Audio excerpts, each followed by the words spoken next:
예, 반갑습니다. 오늘은 마리 채피언의 희망이신 하느님으로부터 시작합니다. 이 사람은 미국 미네소타 주립대학을 나오고 무디 성경학교를 나왔습니다. 그리고 상담, 저술, 여러 활동을 하고 있는 여성 시인입니다. 하느님께서 말씀하신다. 나는 희망이다. 나는 너희에게 미래와 영광 그 이상을 준다. 나는 너희의 현재의 희망, 영광이다. 나는 너희의 말을 듣고 있다. 나는 너희의 기도를 들어준다. 기억하라, 내가 너희와 함께 있음을, 그리고 너희가 사랑하는 사람과 함께 있음을, 그리고 두려워하지 말라. 사랑과 함께 내가 너희에게 주는 선물인 희망을 소중히 간직하라. 그리고 당당하게 걸음을 내디뎌라. 내가 너희의 기도를 들었고 응답해 주리니.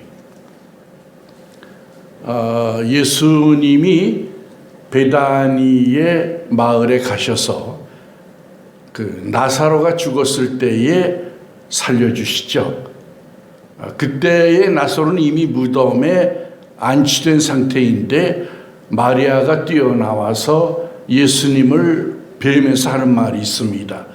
아, 주님이 여기 계시면 내 오빠가 죽지 않았을 겁니다. 그때 예수님이 믿으면 살리라. 그러니까 마르다가 네, 재림 시에는 부활할 걸 믿습니다. 예수님이 아니다. 믿으면 하나님의 영광을 지금 볼 것이다 그럽니다. 그러니까 우리는 많은 경우 문제의 해답을 연기하죠. 천국에까지. 그래서 이 땅에서는 해답이 별로 없을 거라고 생각하는데 예수님이 계시는 현장은 거기가 곧 응답입니다. 창조의 주이기 때문에 예수님이 원하시면 현실이 일어나기 때문입니다. 그런 시입니다. 오늘은 주기도문 네 번째 시간으로 뜻이 이루어지이다 말씀을 상고하겠습니다. 기독교인들은 잘 아는 말씀이죠. 주의 뜻대로. 그렇죠? 근데 이 말씀이 참 어느 때는 무책임하고 책임의 소재도 없고 코에 걸면 코걸이, 귀에 걸면 귀걸이처럼 들릴 때가 많아요. 애매모호할 땐 주의 뜻대로 해버리고 말기 때문이죠. 만약 히틀러 시대에 히틀러를 정하는 사람들이 있었죠. 신학자 가운데 본헤퍼트 그 중에 하나입니다. 히틀러의 뜻이 이루어진다면 어떻게 될까요? 아니고 히틀러에게 저항하는 사람들의 뜻이 이루어진다면 세계는 어떻게 될까요? 이 기도는 그만큼 절실한 기도입니다. 우리가 젖혀놔도 안 되고 피해가도 안 되는 아주 절실한 기도입니다. 유대인들은 표현할 때에 평행법을 썼어요. 시편에 주로 많이 나옵니다. 그러니까 이제 그 연이 이어질 때에 앞부분에 설명한 것을 뒷부분에 다시 설명하면서 다른 용어로 설명하면서 이어가는 겁니다. 작곡도 그렇죠. 이 모티브를 다시 이어가는. 그래서 이 Thy will be done, 주의 뜻대로 이루어지길 바란다는 것은 앞에 거 하나님의 나라가 임하옵시며를 보충 설명하는 겁니다. 하나님의 나라가 구체적으로 뭐냐고 물으면 하나님의 뜻이 이루어지는 것이 하나님의 나라다. 그렇게 보면 됩니다. 슈메만이라는 사람이 이런 얘기를 했습니다. 신앙의 궁극적인 척도이다. 능력이 많아서 기도한 대로 된다. 그거 좋을까요? 그게 잘못이죠. 능력이 있어서 주의 뜻을 이룬다. 이게 정답입니다.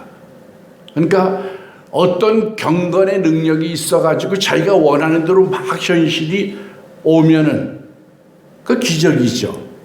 그렇다고 따라가지 말라고 그랬잖아요. 하나님의 뜻을 이룰 수 있는 능력이 진정한 경건이기 때문입니다. 유대인들은 주의 뜻이 이루어지리라고 하는 건 잘 말하고 있었죠.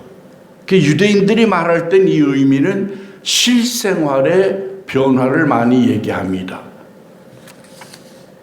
가말리엘이라는 사람의 글을 읽어보죠. 그의 뜻을 내 뜻처럼 행하라. 그리하면 그는 네 뜻을 그의 뜻대처럼 행하시리라. 그의 뜻 앞에서 내 뜻을 없애버려라. 그리하면 네 뜻 앞에서 다른 사람의 뜻을 그가 제하시리라. 그러니까 주의 뜻을 행하면 실제적으로 하나님이 내 현실에서 내 편이 돼서 현실을 바꿔주려는 생각이죠. 유대인들이 주로 갖는 생각이고요. 기독교인들은 어떻습니까? 헌신의 표로 이 기도를 제일 많이 합니다.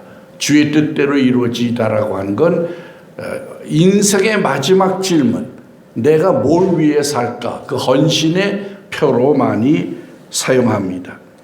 겟세마네 동산의 기도 여러분 잘 아시죠? 기도의 모범인데요. 이르시되 아버지여, 만일 아버지의 뜻이거든 이 잔을 내게서 옮기시옵소서. 그러나 내 원대로 마옵시고 아버지의 원대로 되기를 원하나이다. 예수님도 자아가 있었어요. 인간 누구나 자아가 있죠. 그리고 예수님은 신성이 있기 때문에 십자가의 고통이 뭘 의미하는지를 잘 아세요.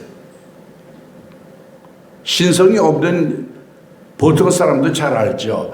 그거는 로마가 이방에 극악무도한 사람들을 처형하기 위해서 생긴 사형법이었거든요. 어떤 사람은 일주일도 십자가에 달려 있었대요. 빨리 죽질 않아가지고. 대단히 힘든 겁니다. 그래서 예수님이 그 십자가를 놓고 얼마나 떨었겠어요. 그렇잖아요. 그게 누구나 쉽게 주의 뜻을 이루소서라고 할 수 없는 거예요. 예수님에게도 주의 뜻이 힘든 때가 있었다는 얘기입니다. 그건 만만한 얘기가 아닙니다. 때로는 내 인생 전부를 걸어야 하는 때도 있기 때문입니다. 저는 개인적으로 청년 때에 이 기도가 제일 힘든 기도 중에 하나였어요. 왜냐하면 하나님이 내가 원하지 않는 어려운 일을 시키면 어떨까 걱정이 돼가지고 주의 뜻대로 해달라는 기도가 참 하기 힘들었습니다. 믿음이 없었던 소치죠. 주의 뜻은 삶의 목적과 방향에 대한 기도입니다. 로마서 12장 2절 너희는 이 세대를 본받지 말고 오직 하나님의 기뻐하시고 선하시고 온전하신 뜻이 무엇인지 분별하라. 세상에 즐거운 일들이 많죠.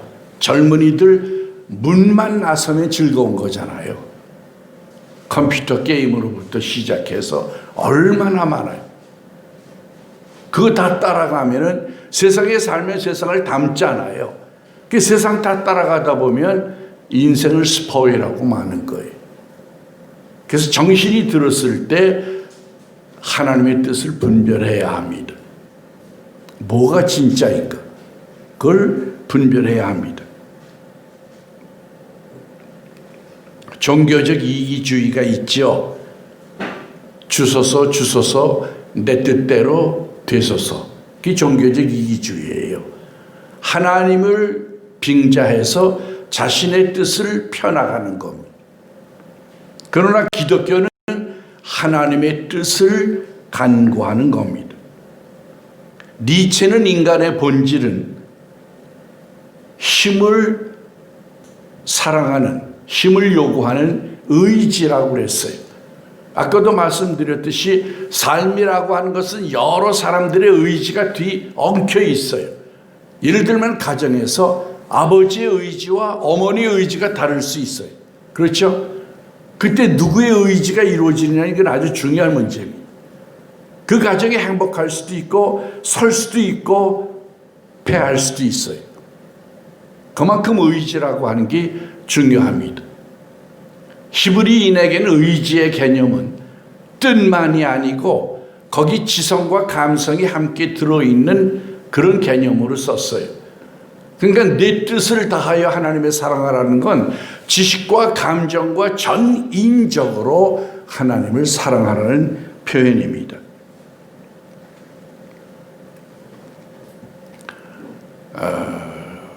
영감이 있죠. 성령의 영감. 예를 들면은 바울이 전도 여행을 하다 마지막 전도 여행에서 예루살렘을 가려고 합니다. 근데 그때 예언의 영이 충만한 사람들이 말렸죠. 그 띠를 갖다가 허리에다 묶으면서 바울이 예루살렘에 가면 이와 같은 일이 있을 거다. 그러니까 교인들이 다 말렸어요. 여러분 같으면 어떻게 하겠어요? 그게 성령의 응답이라고 봐야 할까요? 주의 뜻은 뭘까요? 바울은 자기가 받은 사명은 복음을 전하는 거라고 믿었어요. 그러니 앞에 어떤 일이 있어도 나는 죽음을 불사하고 이 복음을 전한다고 생각했어요. 그래서 예루살렘 성을 갔습니다.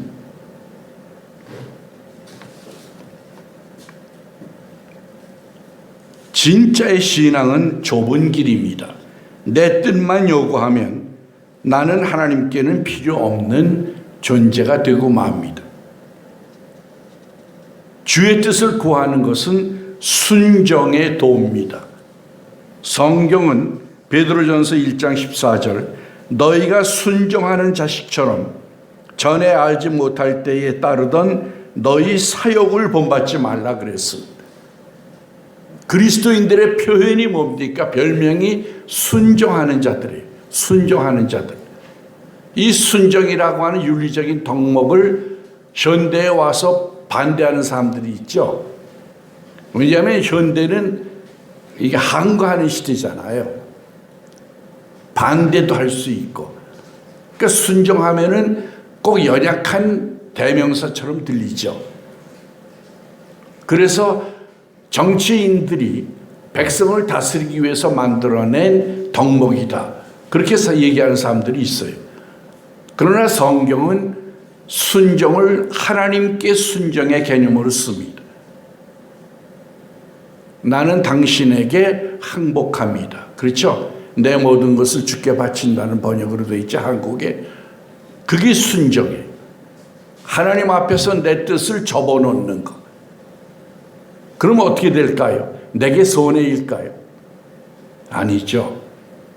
하나님은 전능하시기 때문에 모든 걸 다 아시고 사랑이 있으시기 때문에 내게 최선을 주려 하죠.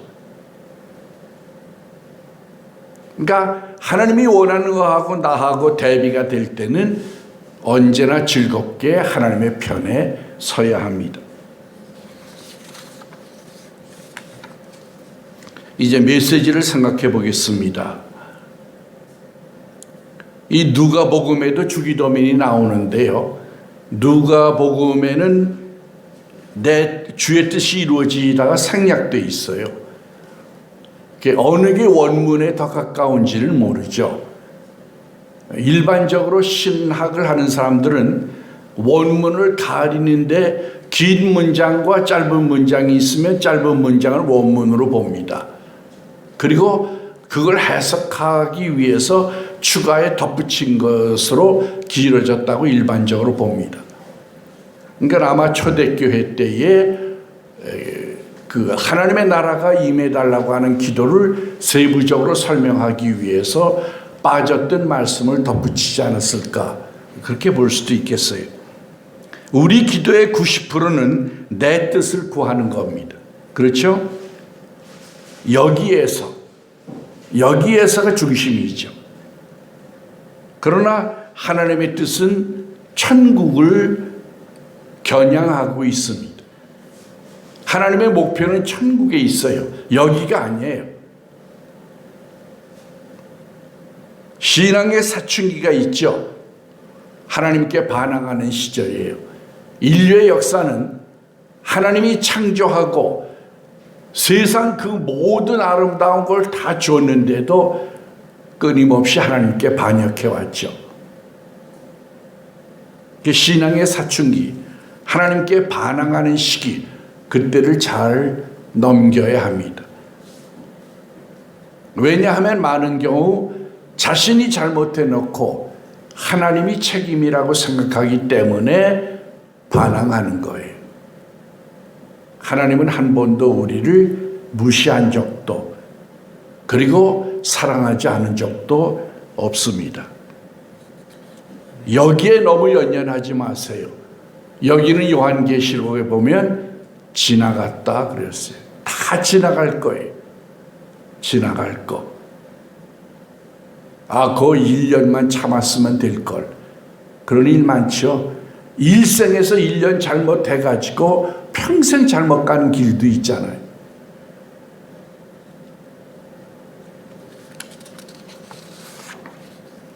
이 땅의 의미는 뭘까요? 그리스도인들에게 본적은 천국입니다. 이 땅은 그래도 하나님이 사랑하십니다. 왜 하나님은 예수 믿는 사람들의 자녀를 계속 남겨두는 걸까요? 살기 힘든 거고 멸망할 거면 없어야 하잖아요. 안 보내셔야 하잖아요. 아직도 하나님의 사랑이 남아 있습니다. 그리고 천국을 예비시키기 위해서 하나님은 정착장으로 사용하며 그의 자녀들을 사용하고 계시는 겁니다. 하나님의 뜻과 사탄의 뜻이 있습니다. 사탄의 뜻이 이루어지면 어떻게 되겠어요? 큰일 나는 거잖아요. 사탄도 의지가 있어요. 뜻이 있어요. 우리가 오픈만 하면 들어와요. 우는 사자같이 우리 주위를 맴돌면서 들어오려고 부릅뜨고 있는 것. 내가 하나님께 마음을 오픈하느냐, 사탄에게 오픈하느냐가 그렇게 무서운 겁니다.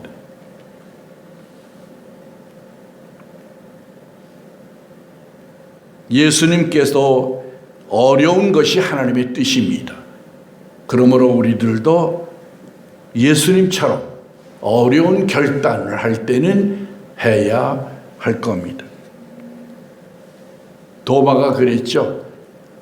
예수님이 유대인들이 죽이려고 하는 지역을 피해 가야 하는데 거길 통과해서 베다니 나사로의 죽은 데를 다시 가려고 하실 때 도마가 그랬잖아요. 우리도 죽으러 가자.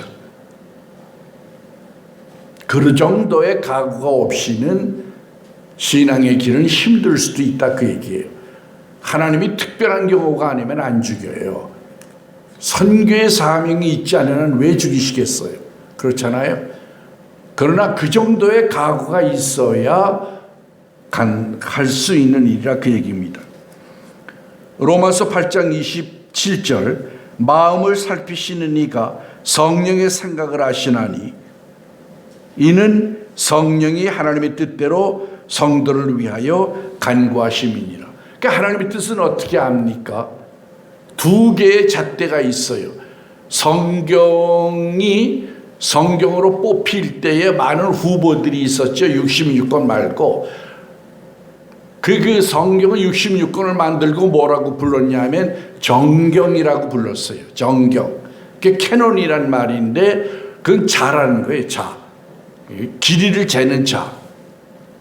그러니까 우리가 삶이 제대로 됐는지를 재는 잣대가 필요한 거죠. 그게 하나는 성령이에요. 왜냐하면 성령만이 하나님의 뜻을 아시기 때문이에요. 또 또 하나는 우리에게 넘겨져 있는 성경이에요. 그러니까 성경의 말씀과 위배되는 걸 내가 선택하면서 주의 뜻을 행한다 하면은 안 되는 거겠죠.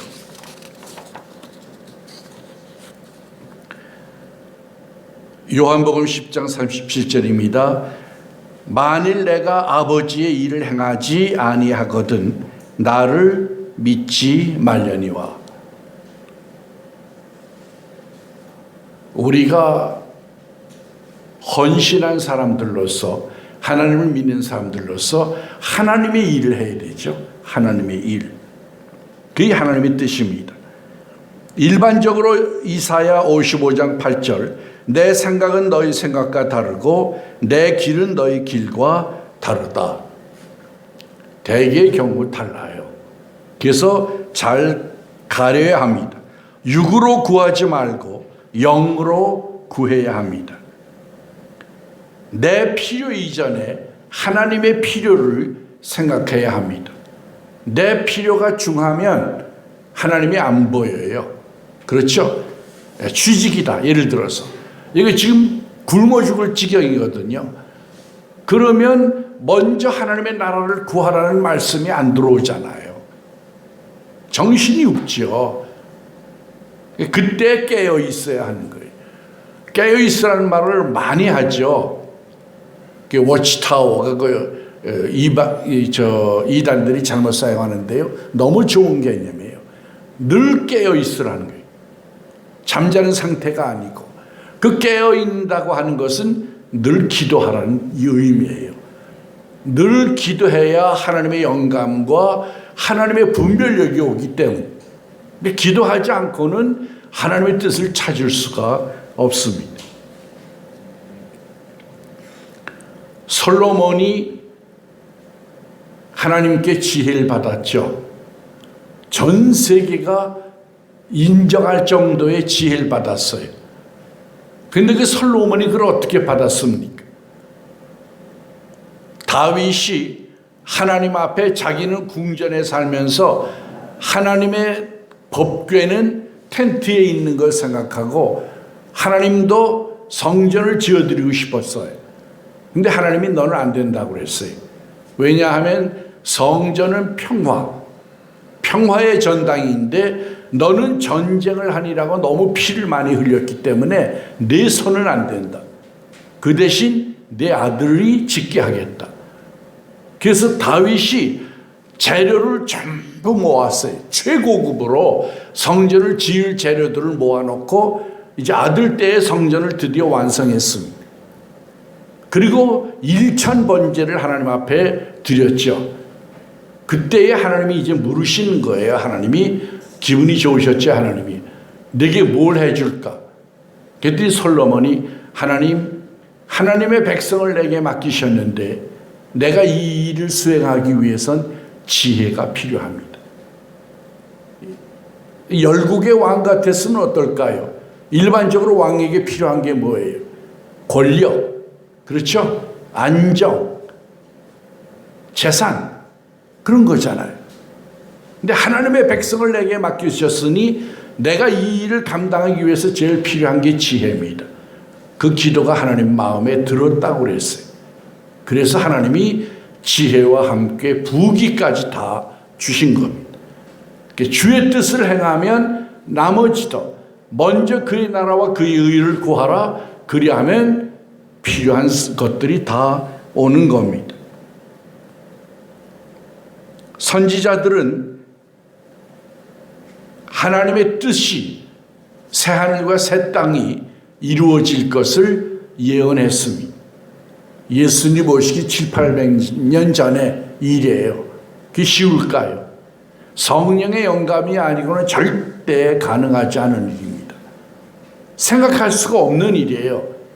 이 세상에서 다 죽고 끝나는데 천국이 또 있다고 하는 예언을 어떻게 하겠어요?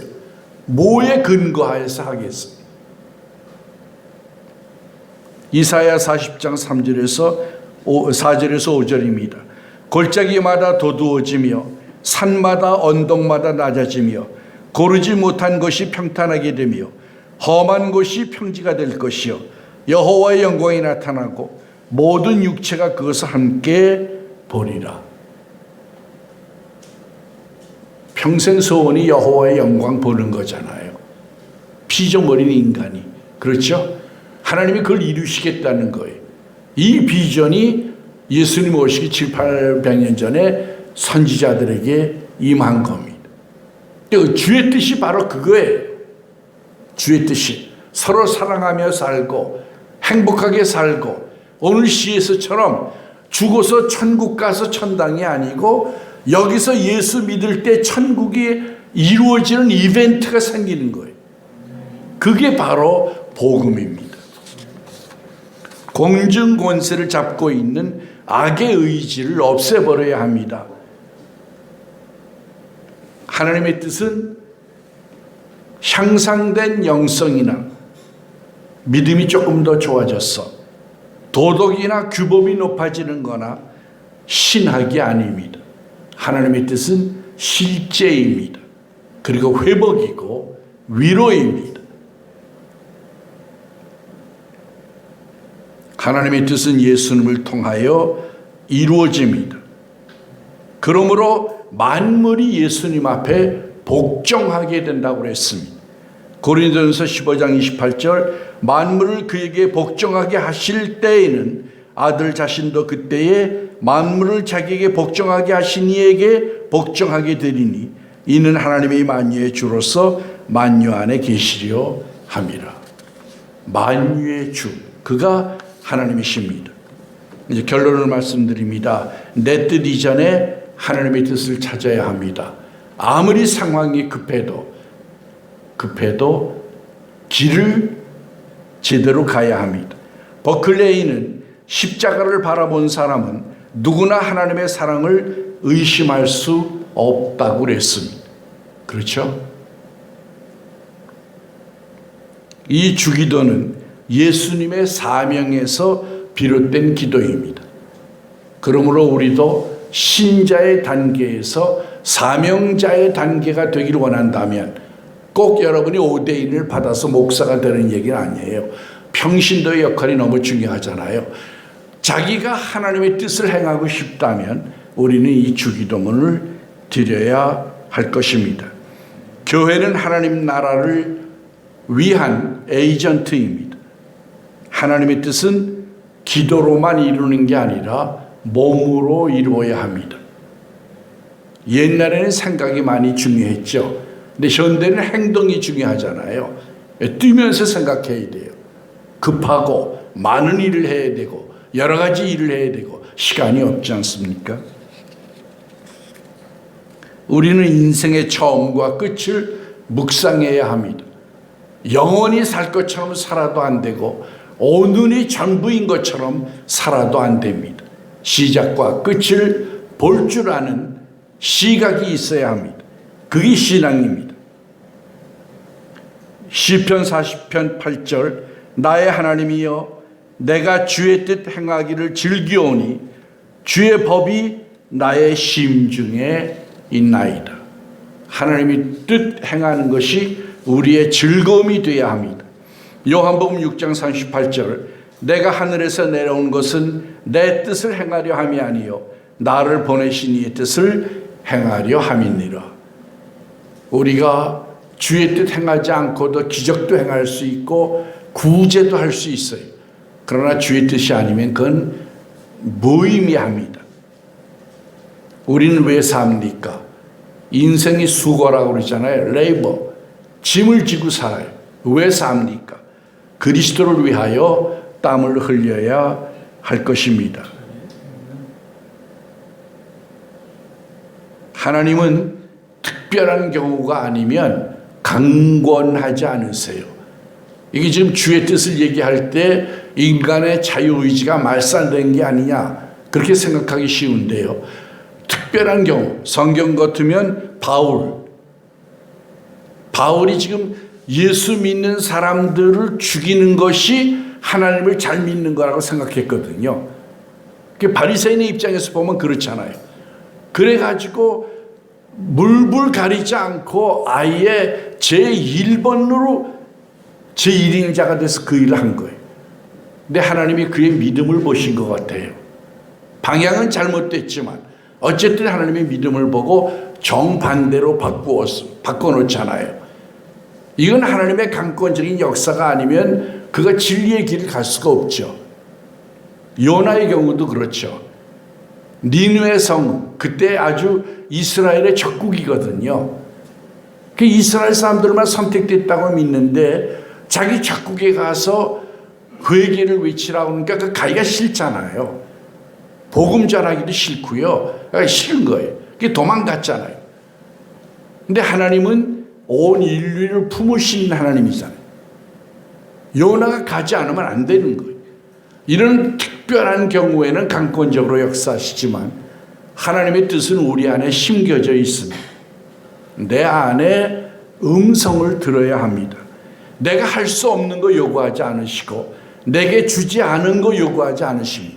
이미 우리가 태어날 때 하나님의 뜻이 심겨져 있습니다. 하나님의 뜻만이 인류와 나의 희망입니다. 에레미야 29장 11절 여러분 잘 아시죠? 여호와의 말씀이니라 너를 향한 나의 생각을 내가 아나니 평안이요 재앙이 아니니라 너희에게 미래와 희망을 주는 것이다.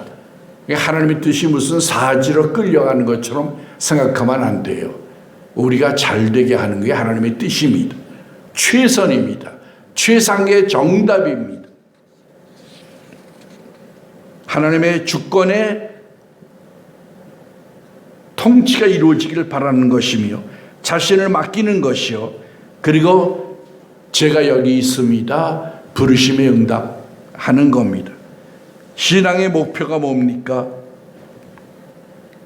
주님과 하나 되는 거죠. 그게 신앙의 목표입니다. 그러니 우리가 어찌 하나님의 뜻을 기도하지 않겠어요? 그러므로 우리는 늘 위협해 오는 세대를 본받지 말고 마음이 새로워지지 않으면 두탁해서 몰라요. 옛날 사람들의 감정 가지고는 하나님의 뜻이 분별이 안 됩니다. 하나님의 선하시고 기뻐하시고 온전하신 뜻을 분별하고 그 뜻을 성령의 도움으로 이루시는 생이 되기를 바랍니다. 기도하겠습니다. 만유를 통치하시는 아버지 하나님 감사합니다.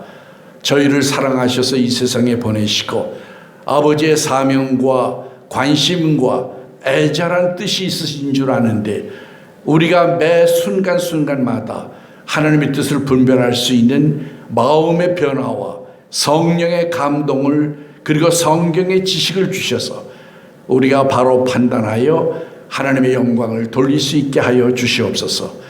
예수님의 이름으로 감사하고 기도합니다. 아멘.